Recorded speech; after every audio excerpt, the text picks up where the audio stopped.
মাননীয় প্রধানমন্ত্রী, এক্স প্রধানমন্ত্রী শেখ হাসিনার লোকের 832 ভরি সোনা পাওয়া গেছে। অথচ আমরা সাধারণ জনগণের 2 আনা সোনা হাতে পড়তে পারি না, কানে পড়তে পারি না।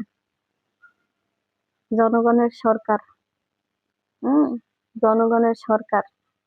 সোনার বড়ি 2,08,000। সাধারণ জনগণ খাইতে পারে না। তরকারির দাম এখন 80 টাকা করে কেজি, প্রত্যেকটা তরকারি 80 টাকা, 120 টাকা। কি খায় সাধারণ জনগণ, কি করে?